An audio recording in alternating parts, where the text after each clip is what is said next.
Assalamualaikum warahmatullahi wabarakatuh. Perkenalkan, nama saya Angelina Yusagala dengan stambuk E21201016 dari kelas AGT 1. Pada kesempatan ini, saya akan memaparkan materi mengenai pengelolaan hama dan penyakit terpadu pada tanaman cabai.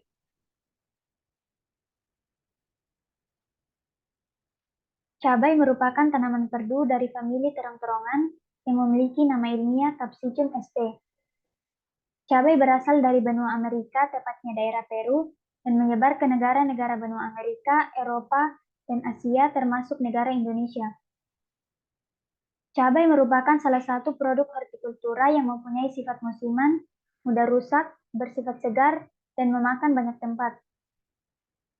Tanaman cabai dapat dibudidayakan di kebun ataupun di halaman rumah. Akan tetapi, banyak kendala dan masalah yang muncul dalam budidaya tanaman cabai. Masalah yang sering muncul dalam budidaya cabai adalah adanya gangguan organisme pengganggu tanaman atau OPT.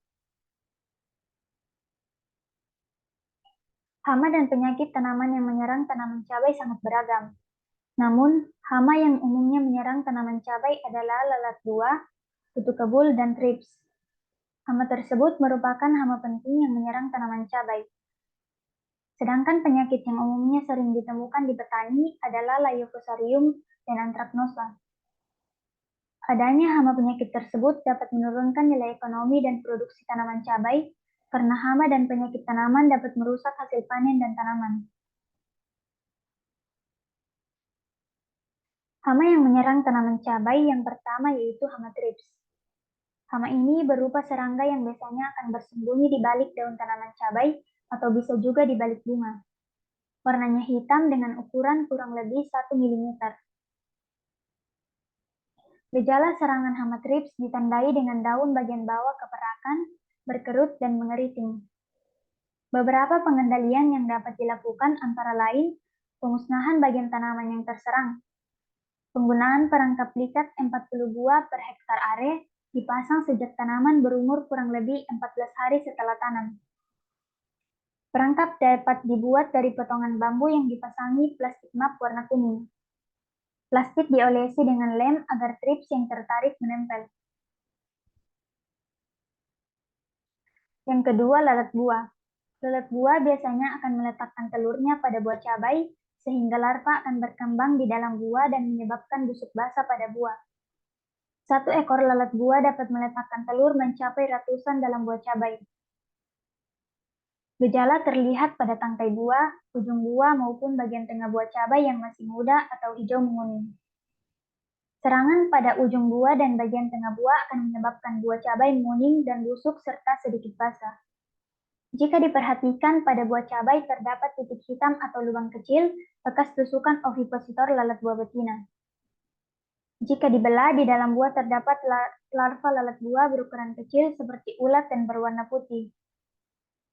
Pengendalian dapat dilakukan dengan memasang perangkap lalat buah dengan bahan metil eugenol yang dirangkaikan pada botol bekas air mineral yang diberi lubang pada keempat sisinya. Dan bagian bawah diberi air sabun kurang lebih setinggi 10-15 cm. Fungsi dari metil eugenol sebagai pemikat yang dapat menarik lalat jantan untuk masuk ke perangkap. Fungsi air sabun agar lalat buah yang sudah masuk perangkap tidak dapat keluar lagi. Yang ketiga yaitu kutu kebul. Hama ini merupakan vektor dari penyakit virus kuning pada tanaman cabai. Kutu kebul dewasa atau imago mempunyai ukuran tubuh antara 1-1,5 mm, berwarna putih, dan mempunyai sayap yang ditutupi lapisan lilin bertepung putih. Gejala serangan hama kutu kebul antara lain daun menguning, mengecil, tanaman kerdil, dan kadang tidak berbuah. Imago dan nimfa yang menghisap cairan daun mengakibatkan daun tanaman mengalami klorosis, layu, gugur daun, dan mati.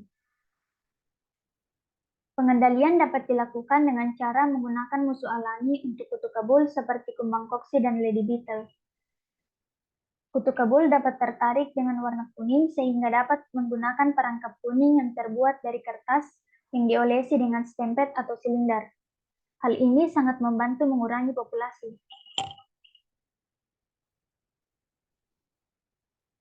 Penyakit yang terdapat pada tanaman cabai yang pertama yaitu layu fusarium. Layu fusarium disebabkan oleh jamur Fusarium oxysporum. Gejala serangan pada tanaman cabai biasanya tanaman mengalami kelayuan dari bagian bawah tanaman menjalar ke bagian atas. Keranting-ranting muda kemudian mati. Warna jaringan akar dan batang coklat. Pengendalian dapat dilakukan dengan pengaturan drainase di lahan agar kondisi lahan tidak berada dalam kelembaban yang tinggi. Selain itu, penggunaan pupuk organik yang telah matang juga sangat diperlukan. Pengendalian ramah lingkungan dengan menggunakan jamur antagonis patogen Trichoderma sp menjadi alternatif penting yang dapat dilakukan sebagai pengendalian yang ramah lingkungan. Yang kedua yaitu penyakit antraknosa. Penyakit ini disebabkan oleh jamur Coledotrichum capsicum. Gejala serangan awal berupa bercak coklat kehitaman pada permukaan buah. Pada bagian tengah bercak terdapat kumpulan titik hitam yang merupakan kelompok spora.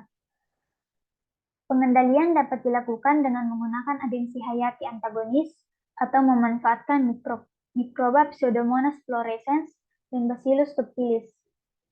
Melakukan penyemprotan dengan fungisida atau agen hayati yang tepat, terutama tanaman berumur 20 hari di persemaian atau 5 hari sebelum dipindahkan ke lapangan. Kemudian memusnahkan bagian tanaman baik daun, batang, atau buah yang terinfeksi. Sekian pemaparan materi dari saya, lebih dan kurangnya mohon dimaafkan. Sekian dan terima kasih.